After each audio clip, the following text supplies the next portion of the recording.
Hello friends, आज की इस वीडियो में हम लोग बात करेंगे हिंदी साहित्य का सरल इतिहास।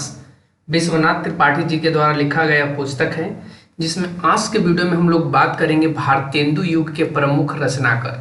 आज का हम लोग वीडियो में जो टॉपिक लिए हैं वह भारतीय युग के प्रमुख रचनाकार को लिए हैं यहाँ पे, जिनमें हम लोग देखेंगे प्रताप नारायण मिश्र जी को, बालकृष्ण भट्ट को, बद्री नारायण चौधरी प्रेमघन को। तो इन सारे टॉपिक्स को आज हम लोग कवर करेंगे। इससे पहले हमने वीडियो में अपलोड और भी कर रखा है इनके टॉपिक्स को लेकर के, तो आपको यहाँ आई बटन पे लिंक मिल जाएगा, आप आई बटन से जाकर के इसको देख सकते हो। तो आज की इस वीडियो में हम लोग बात करेंगे हिंदी साहित्य का सरल इतिहास, भारतेंदु युग के प्रमुख रचनाकार, उनके समय और कौन कौन से उनके रचना है, इन सभी चीजों को। तो चलिए स्टार्ट करते हैं। स्टार्ट करने से पहले हम लोग कुछ देख लेते हैं। क्या देखते हैं?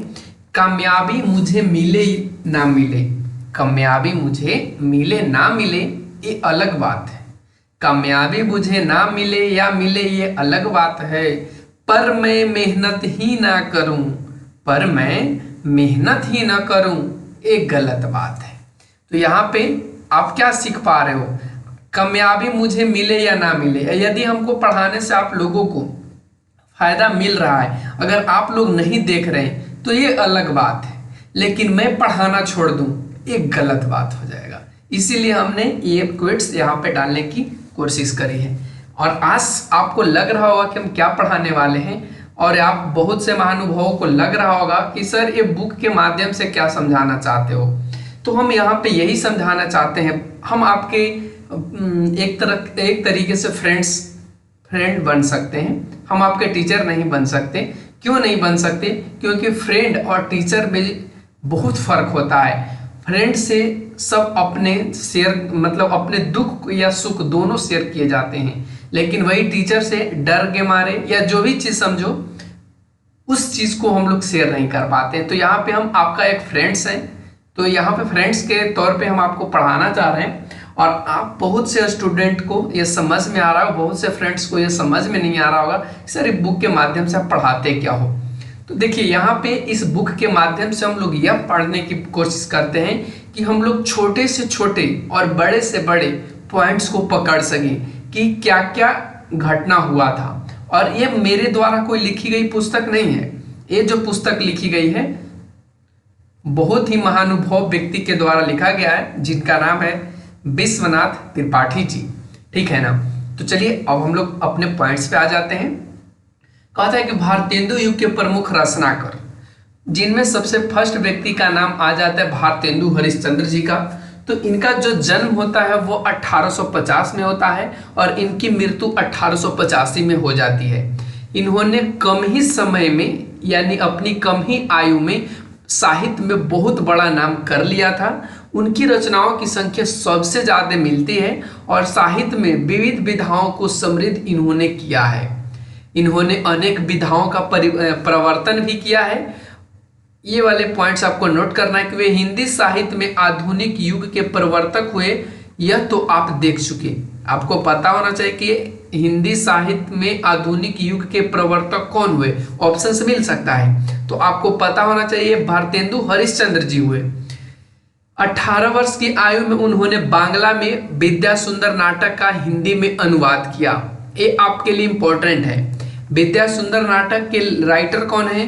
तो ये आपके भारतेंदु हरिश्चंद्र जी हैं और इन्होंने 18 वर्ष के ही उम्र में बांग्ला से हिंदी में अनुवाद कर दिया विद्या सुंदर नाटक का। और इसी समय 1868 में उन्होंने कवि वचन सुधा नामक पत्रिका भी निकाली। तो ये भी आपको ध्यान में रखना है, कवि वचन सुधा किनकी पत्रिका है? तो ये इनकी है, भारतेंदु हरिश्चंद्र की। इसमें साहित्य रचनाएं तो होती थी, सामाजिक आर्थिक राजनीतिक विचार और टिप्पणियां भी होती थी। इसी पत्रिका में उन्होंने विलायती कपड़े के बहिष्कार की अपील और ग्राम गीतों के संकलन की योजना प्रकाशित की थी। बहुत मोस्ट VVI पॉइंट है, आप इसको याद रखेंगे कि कपड़े का बहिष्कार का अपील और ग्राम गीतों के संकलन कौन से पत्रिका में हुई थी? तो आपको पता होना चाहिए कवि वचन सुधा।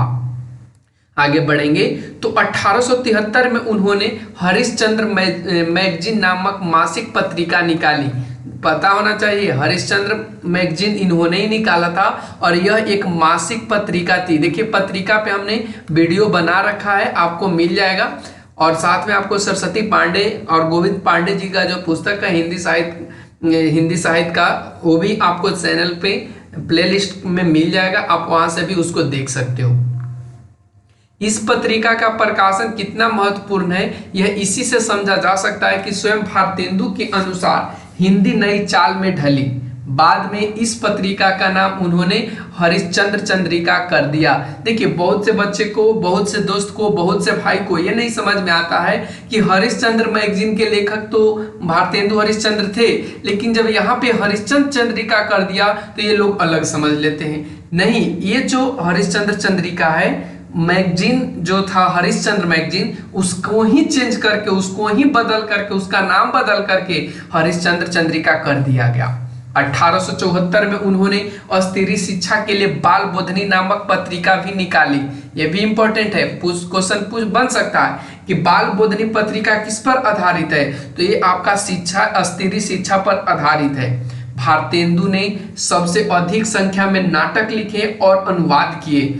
उनके मौलिक नाटक इस प्रकार हैं, देखिए इनके मौलिक नाटक इस प्रकार हैं जिनमें वैदिकी हिंसा हिंसा न भवती, चंद्रावली, विशस्य विस्मोधम, भारत दुर्दशा, नील देवी, अंधेर नगरी, प्रेम जोगनी और सती प्रताप। तो ये इनके मौलिक नाटक हैं, इंपॉर्टेंट है, आपको नोट करने हैं अपने नोटबुक पे।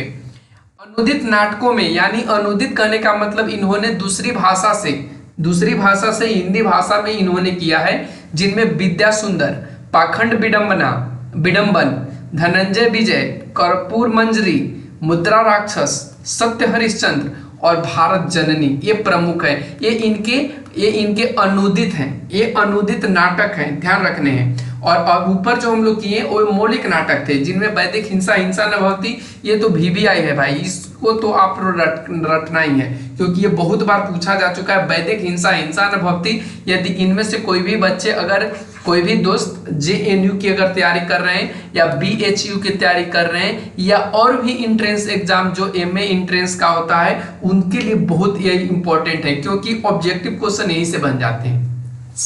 फिर आगे बढ़ेंगे तो कहता है कि बादशाह दर्पण और कश्मीर कुसुम उनके इतिहास ग्रंथ हैं। कुछ अपबीती कुछ जगबीती इनकी कहानी है, जो हमने पिछले भी वीडियो में बात किया है। कविताओं आदि का उल्लेख पहले हो चुका है। भारतेंदु ने यात्रा वर्णन भी लिखा है। उन्होंने सुदूर देहाती क्षेत्रों की यात्रा बैलगाड़ी से की थी। कहा जाता है कि 1865 में उन्होंने जगन्नाथपुरी की जो यात्रा की, उनके जीवन पर बहुत गहरा प्रभाव पड़ा और उनका परिचय बंगाल के नए साहित्य आंदोलन से हुआ था। तो ये सभी इनके जीवन से रिलेटेड है कि उन्होंने जगन्नाथपुरी की यात्रा की थी। वे सुदूर देहाती से बैलगाड़ी से यात्रा करते थे। वे इधर से उधर जाने के लिए कोई 4 व्हीलर, आज के डेट में फॉर्चूनर का वो इस्तेमाल नहीं करते थे। वे सिंपल पैदल या बैलगाड़ी के माध्यम से चलते थे। और उन्होंने भगवान जगन्नाथपुरी का भी उन्होंने अपने जीवन में यात्रा किया था और उसका उनके जीवन पर बहुत गहरा प्रभाव पड़ा था। और उनका परिचय उन्होंने बंगाल के नए साहित्यिक आंदोलन में दिए थे। तो आइए आगे बात कर लेते हैं कि भारतेंदु हरिश्चंद्र अत्यंत जीवंत एवं मित्र परायण व्यक्ति थे। उनकी जिंदा दिली की कहानियां साहित्य क्षेत्र में ही विदित नहीं है, अनेक कहानियां काशी के लोक जीवन में भी प्रचलित है। उन्होंने अपने जैसे समान एकत्र किए, उन्हें प्रोत्साहित किया और उनकी रचनाएं छापी। तो यहाँ पे हमने देख रहा है कि वो उनके समान ही और भी साहित्य एकत्रित किए गए और उन्हें प्रोत्साहित और उनकी रचनाएं छापी गई। इसलिए भारतेंदु युग में एक भारतेंदु मंडल भी था। भारतेंदु हरिश्चंद्र काशी के अत्यंत समृद्ध परिवार में उत्पन्न हुए थे। कहा जाता है कि स्वयं काशी नरेश इनके यहाँ आया करते थे। उनका जीवन राजसी वैभव का था, किंतु भारतेंदु ने धन की वैभव सदैव उपेक्षा की। वे महान दानी थे। उनका अंतिम समय अभावग्रस्त था। भारतेंदु महान साहित्यकार ही नहीं थे महान मानव ही थे। तो ये इनके जीवन से रिलेटेड बात किया है कि उनका जो जन्म हुआ था एक बहुत ही अच्छे परिवार में हुआ था, समृद्ध परिवार में हुआ था, और उनके यहाँ काशी नरेश स्वयं आया करते थे।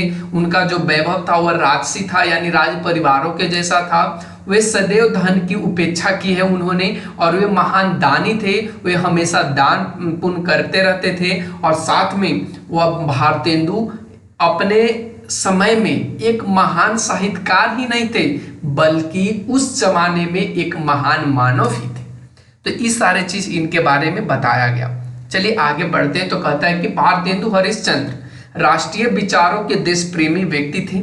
उनका साहित्य साम्राज्यवाद का विरोध करता है, देश की विषमता का चित्रण करता है, उनकी जो पीड़ा है उसकी पीड़ा व्यक्त करता है, और उस विषमता को दूर करने की प्रेरणा देता है।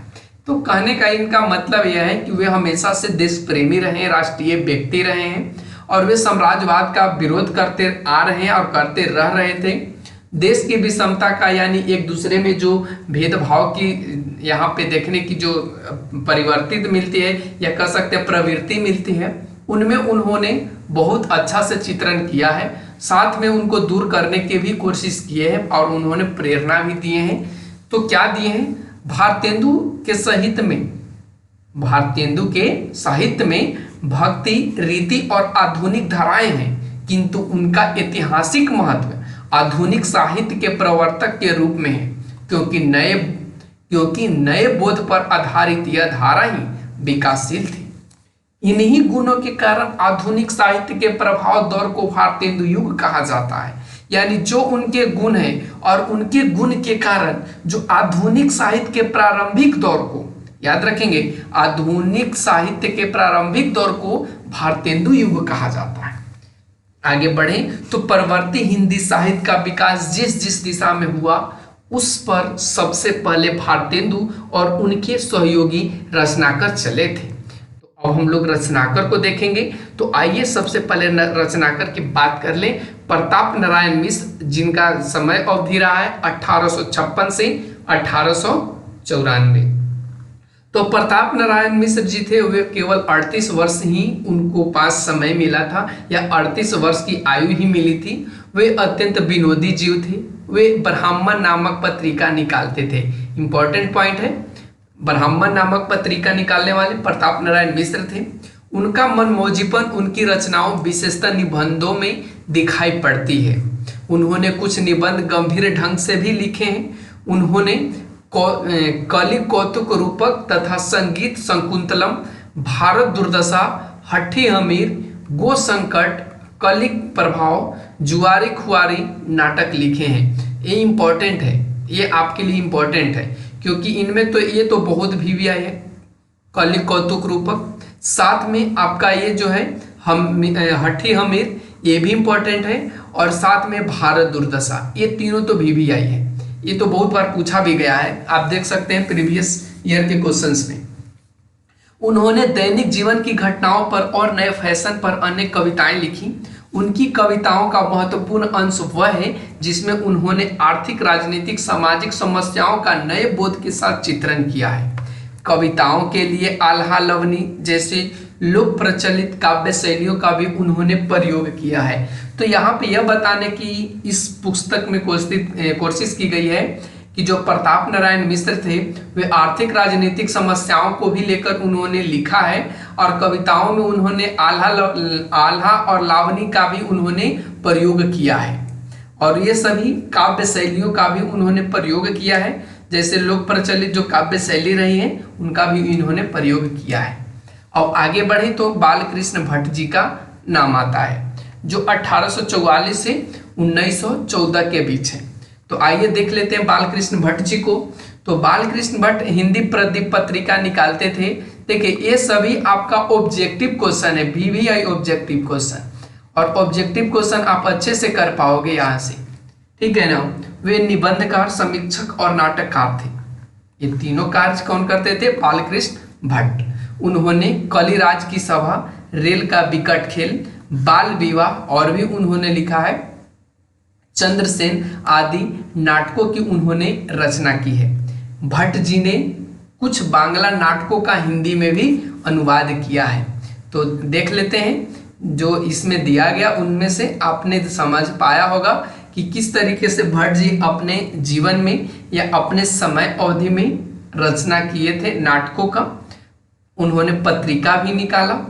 तो अब बात कर लेते हैं उपाध्याय बद्री नारायण चौधरी प्रेमघन जी का, जो 1855 से 1922 इनको समय मिला। तो कहता है कि प्रेमघन जी काव्य और जीवन दोनों क्षेत्रों में भारतेंदु को अपना आदर्श मानते थे। ये किन्हें आदर्श मानते थे? तो भारतेंदु जी को। ये कलात्मक एवं अलंकृत गद्य लिखते थे। ये आनंद कदम्बनी नाम की पत्रिका निकालते थे। इंपॉर्टेंट है, आनंद कदम्बनी किनकी है? तो बद्री नारायण चौधरी प्रेमघन जी की है। बाद में उन्होंने नागरी नीरद नामक पत्रिका भी इन्होंने निकाला है, पत्र याद रखेंगे, नागरी नीरद। प्रेमघन जी निबंधकार, नाटककार, कवि एवं समीक्षक थे। भारत सौभाग्य तथा प्रयाग रामागमन उनके प्रसिद्ध नाटक हैं, याद रखना है। प्रेमघन जी ने जीर्ण जनपद, इंपॉर्टेंट है, इसको आप नोट करेंगे।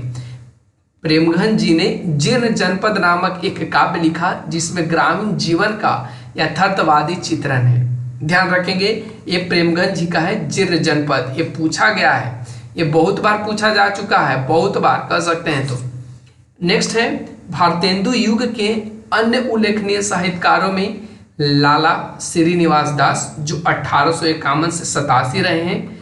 ठाकुर जगमोहन सिंह 1857 से 1899 रहे हैं। फिर पंडित रामचरण गोस्वामी 1858 से 1925 आदि प्रमुख रहे हैं। तो ये सभी यहाँ पे साहित्यकार रहे हैं। तो आज हम लोग यहीं तक ले समाप्त करते हैं। कल हम लोग इस पे चर्चा करेंगे, यानी द्विवेदी युग को लेकर के या भारतेंदु युगीन चेतना का विकास, जो 1900 से 1900 के बीच रहा। हमने यहाँ पे छोटे छोटे टॉपिक करके आपको पढ़ाने की कोशिश किया है ताकि आप अच्छे से समझ सको। तो हम लोग कल मिलेंगे अगले टॉपिक पे, भारतेंदु युगीन चेतना का विकास, या इसको कह सकते हो द्विवेदी युग। तो आज के लिए बस इतना ही। कैसा लगा वीडियो कमेंट सेक्शन में कमेंट जरूर करना। अगर आपको सहयोग मिल रहा है इस वीडियो से तो कमेंट में लिखना, ताकि नई ऊर्जा के साथ कल हम फिर अगले वीडियो में आपके साथ अपना समय शेयर कर सकेंगे। Thanks for watching, take care, bye bye.